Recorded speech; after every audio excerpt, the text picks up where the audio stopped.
Hi everybody, you're back in my kitchen with me today. I'm Werner, Tops's nutrition and fitness editor. Today, you guys are gonna make a smoothie with me. Okay, so I'm a big smoothie fan, especially after I do a pretty intense workout. I know that I need to replenish, and sometimes I'm not necessarily ready for a full meal, even though I know I need to eat something because I just worked out, or I don't have time, right? Smoothies are also a great, quick thing in the morning, midday snack as well. Again, if I know I'm in a rush, but I need something that's gonna be filling and I'll also really enjoy. They're also one of my fave things to have in the summer, right? Because, I mean, who doesn't want something icy and cold? And oftentimes we start thinking ice cream, but a smoothie can be an awesome alternative. So let's get started. I have the ingredients. I, as you guys know, eat primarily plant-based. So I have a protein powder that I know is vegan and gluten-free. Remember, we always check the ingredients list on any products that we're using to make sure that if we have certain dietary needs, that every product, especially if it's one of the first times you're buying it, definitely is in line. Don't just assume, always check the ingredient label. So, but mine luckily is labeled nicely next to the ingredient list as well, that it is vegan and gluten-free.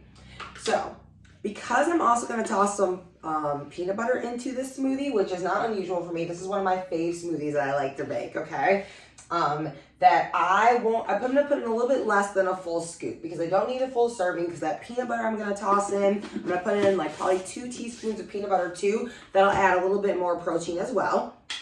You guys are going to love this. It's super quick and easy. And then my next thing is frozen peaches. Okay, so one of the combinations that I frequently use for this smoothie is frozen peaches, frozen bananas. Today I don't have bananas, so I'm putting in frozen mango instead. But frozen fruit is one of the best things that you can get that oftentimes is fairly inexpensive because it's actually regularly on sale at a lot of grocery stores. And then there's just certain stores like Trader Joe's and Aldi's that just regularly has pretty inexpensive frozen fruit. Another little fun tip that I want to share is that oftentimes when I'm buying things in season, I live in the Midwest in the United States. So oftentimes, so here comes the mango as well that I'm tossing in here, is that I go to the farmer's market, right? And so I'm going to different farmer's markets and I'll buy things when they're in season, whether it be apples, sometimes peaches. We'll get peaches sent down from northern Wisconsin to some of our southern Wisconsin farmer's markets. And if I have fruit that's starting to go bad, or even things that I pick up at the grocery store, right? Like strawberries also when they're in season or not in season, or grapes, etc., I will freeze it if it's starting to go bad, if I think I'm gonna have time to finish it, or let's say I'm coming up, taking a trip or vacation, and I hate food waste. So one of the things I'll do is just toss fruit in the freezer in Ziploc bags just to freeze it. So that's another great food storage tip that hopefully will help you guys save some money. Okay, so I've got my protein powder, which is unflavored, just as an original flavor. Sometimes I'll do vanilla. I've got some frozen peaches. I put in some frozen mango, okay? Next step, like I told you, you gotta put that peanut butter in there, okay?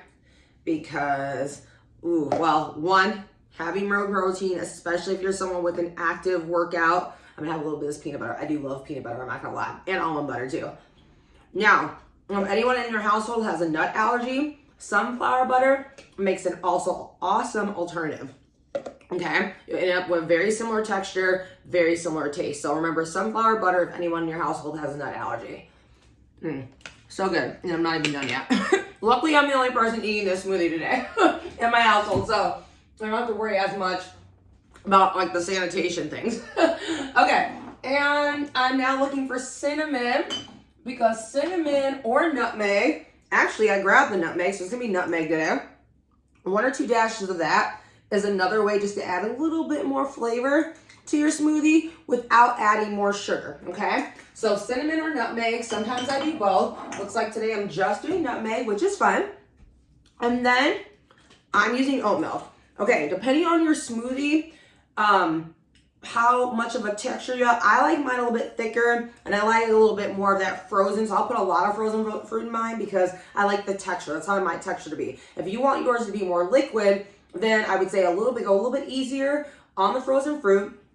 I put in about a cup worth of frozen fruit total. I would say you could scale that back to 3/4 of a cup or a half a cup too, if you want it more of a liquid, more of a drink, okay?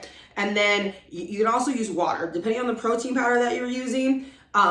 That would also help it make it more liquidy. You can also put in, I'm using oat milk, but you can put in skim milk or whole milk if that's your preference. Just realize that's gonna, the more of solid milk, so if you go up to like 2% or whole milk, that's gonna increase the calorie content too, okay? So just keep that in mind in regards to your daily exchanges.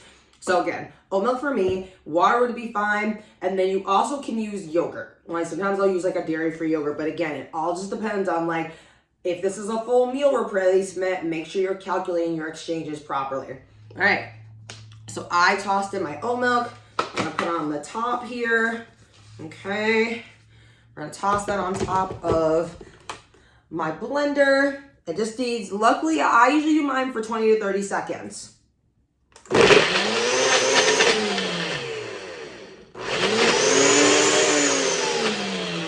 I get a little bit.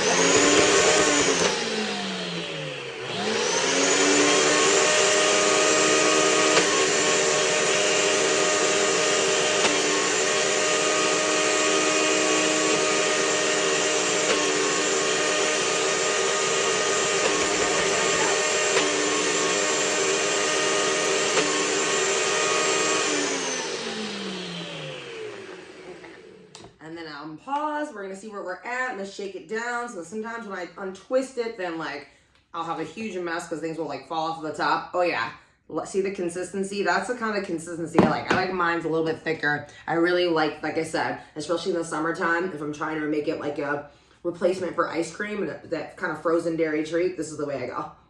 Well, non-dairy, but that's how I get the texture. That reminds me a lot of ice cream. Perfect. If you guys try it, let us know on Tops' YouTube in the comments below. Look forward to talking and showing you guys some more food ideas soon. See ya!